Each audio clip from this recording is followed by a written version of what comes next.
Hi everyone, welcome to the second podcast episode. Today we are going to talk a little bit about exploring the mind-body connection. I'm going to tell you two stories to start this episode so it sets the context right for us. The first story begins a woman just like you and me.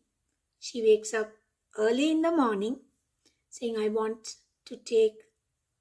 a big meeting today coming up at work, so I want to take at least 15 minutes to myself. So she goes in, she makes her cup of tea. She makes her tea and then she says, okay, now I can relax and I can sit down and take it. So she just finished straining the tea. She takes it, she sits down, she takes a sip. It's beautiful, just the way she likes it. It's got less sugar, more milk, cardamom flavor, whatever she likes, right? She's just taken a sip and then she feels this is life. She takes another sip and she says, wow, this is great. And she takes the third sip and she says, I am beginning to really enjoy this moment of solitude. And then something happens indoors. A child calls. She just remembers something is not done. She leaves the tea there and she starts her day. She's running around for the rest of the day. The tea sits there forgotten. Next day morning, she comes and she says, oh, it's time. Let me take my tea.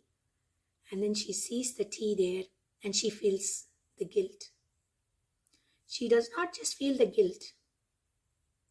She feels pain in her neck. She feels pain in her stomach. She feels a knot forming in her stomach. She feels a kind of churn in her stomach. She finds like she wants to just curl up and say, you know what, life is always doing this to me. I am just rushing through things. I am never going to be good at anything. All this is too much for me. So she's making all these decisions to herself.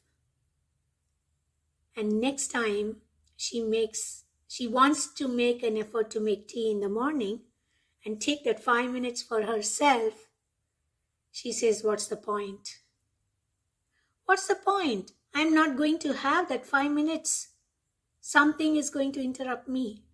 So I'm not even going to take it. But the pain in the shoulder has not gone. The pain in the neck is not gone. The knot in the stomach has not gone. It has not released. That is the power of the mind-body connection, which we want to explore today. How the mind-body connection is important for women and how it impacts them.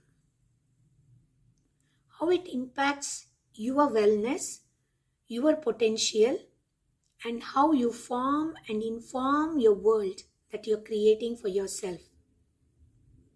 So today's podcast is all about understanding the mind-body connections and the solutions that we can develop from that.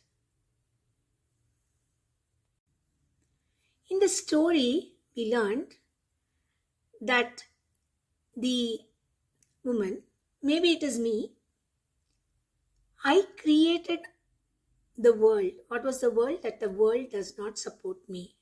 I created that just by my thoughts. I didn't discuss it with anybody. I didn't explain this to anybody. I didn't say, hey, I need this kind of support.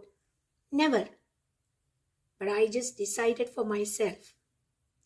And because I decided to stand in that isolation, my body started reacting. I remember when I was a young girl, I used to talk to my aunt who had recently got married, and her circumstances were not as good as it was in her mother's house. I didn't know that at that time. So I was talking to her and I was asking her, how is the new city? What are you doing? And she told me one thing. She said, life is a pain. My body is full of pains. It is full of aches and pains. For example, she said if she had to go to the market, she had never done that when she was in the house because her mother took care of everything. But now she is supposed to go to the market. When she is going to the market, one of the things she realized is she needed so many other skills. She needed to know how to bargain. She needed to know to cook a wide variety of dishes from whatever is available, whatever is not expensive that day. And she also needed to learn how to go at a particular time. So she had to maintain her time because she wanted the best of the vegetables. She needed to know whose vegetables would sell out faster because he is a farmer. He comes there, he sells his own things and he leaves. So she needed to know all these things. So it was a whole range of skills. And she was facing all these with a sense of overwhelm. And she said her knees started paining at that time. Over time, what happened to her is whenever she saw something new and she had to take an action to fulfill that, she would begin to feel like knee pain. Her knees would pain incredibly. Have a colleague who experiences neck pain, intense neck pain. When any new project is given or a new thing comes up, all the insecurity comes up and she goes through this intense neck pain. She's unable to handle. And she says, I have to take rest for 2 days. I feel migraine is coming. I feel I can't do this. But after some months into the project, she's perfectly okay. But when a project is introduced to her, the overwhelm causes her to have this intense neck aches. I have had instances of social anxiety where I would feel the knot in my stomach. It would never dissolve. And getting to that space where you feel comfortable with the unknown is what consciousness method is all about. We have to become friends with the unknown. In Sanskrit, in the Adi Shaiva tradition, it is called as avyakta, which means it's unmanifest. It is full of potential. You can make it into whatever you want to make it. That is the potential of anything new that is coming our way. So let us explore what techniques we can use to understand our body pains. Because most women have internalized or any trauma that has happened to them, they have internalized it and caused pain in their whole body or in a particular part of their body. So this podcast, the next segment, let us explore how we can use consciousness-based methods to overcome this body pain. There are 3 techniques we can use right away to become aware of this pain, the source of this pain, and understand that the mind and the body are somehow connected. The first technique we can use is whenever we feel pain, let us ask why our muscles are tight. Let's not jump into it and say, it's always like this, because of this is happening. Let us slow ourselves down.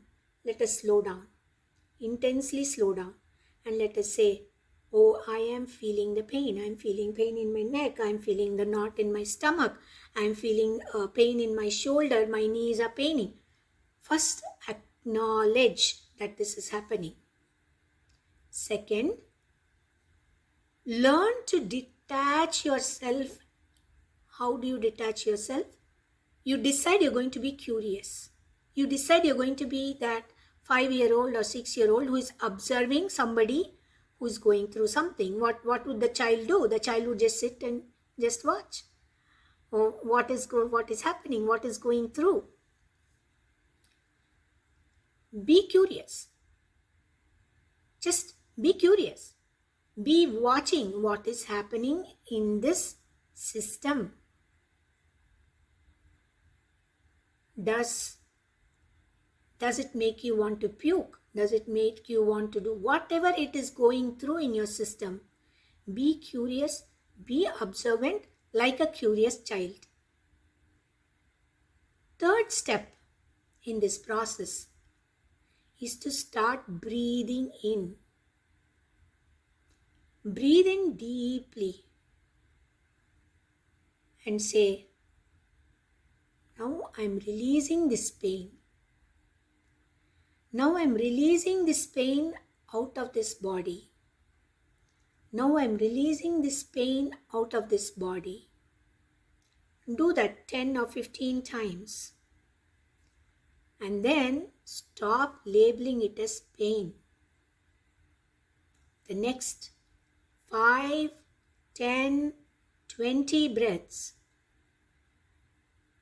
I'm releasing this discomfort and I'm free from this discomfort.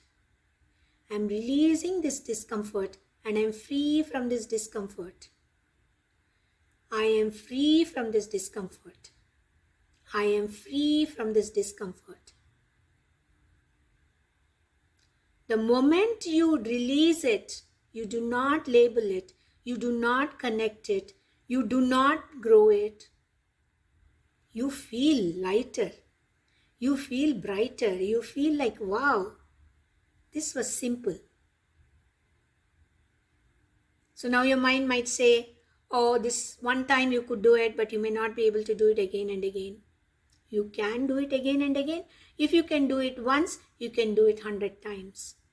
But the idea is not having to do it 100 times, because you recognized it once, you can recognize it 2 or 3 more times. Then you become more powerful. Your curiosity, your curious mind, your curious presence becomes more powerful. And that is what you need to cultivate in order to detach some of these toxic mind-body connections. I hope you'll try this and you will feel a lot better. The second way you want to handle this is always to use a physical backup. You need a physical backup. If you're really feeling pain, even though you do this exercise, you must use some topical, something that makes it better. And 99% of the time, the third method is to become intensely physically active. Whenever you find that there is a pain in your body, maybe it's a neck pain, start walking, go out for a walk, do some gardening, watch flowers, go play with children. Just watch children play. Don't sit and be idle, because that causes more and more and more of this to be grounded in you. I hope these tips are useful. Please subscribe.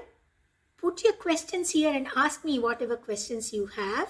I will answer them as soon as possible.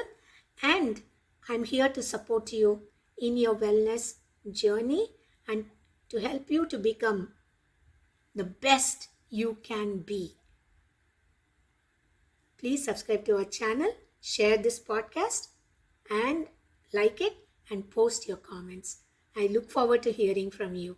Thank you.